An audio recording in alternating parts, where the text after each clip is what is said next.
On vous demande d'envoyer 500 € parce qu'il y a un anniversaire. On vous demande 500 € parce qu'on doit s'acheter les mèches. Et pourtant, cette personne à qui on demande ce montant n'a pas fait de shopping à hauteur de 100 € depuis 6 mois.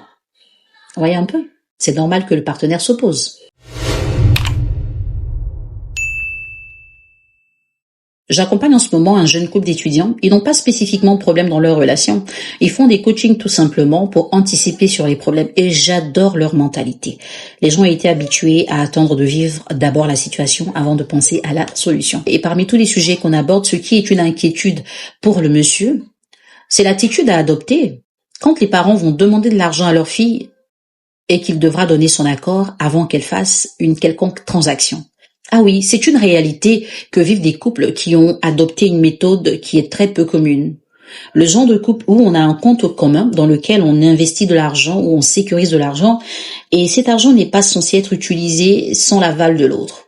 Donc chaque fois que tu devras faire un retrait, il faut que l'autre soit informé pourquoi tu le fais, et voilà, enfin tous ces détails que vous pouvez imaginer. Et puis il y a le genre de couple où il n'y a pas ces restrictions, il n'y a pas ce contrôle-là.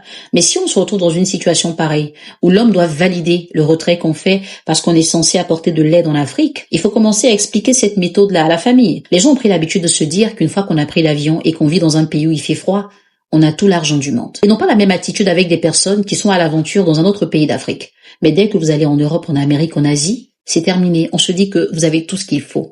Il faut pouvoir les éduquer. Il faut leur expliquer que dans votre couple, vous avez une méthode de gestion financière qui implique monsieur et madame.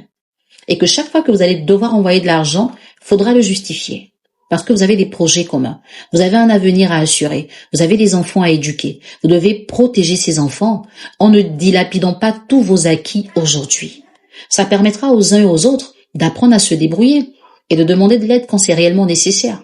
Parce que dans certains cas, ces gens-là ne demandent pas forcément de l'aide urgente. On vous demande d'envoyer 500 € parce qu'il y a un anniversaire. On vous demande 500 € parce qu'on doit s'acheter les mèches. Et pourtant, cette personne à qui on demande ce montant n'a pas fait de shopping à hauteur de 100 € depuis 6 mois.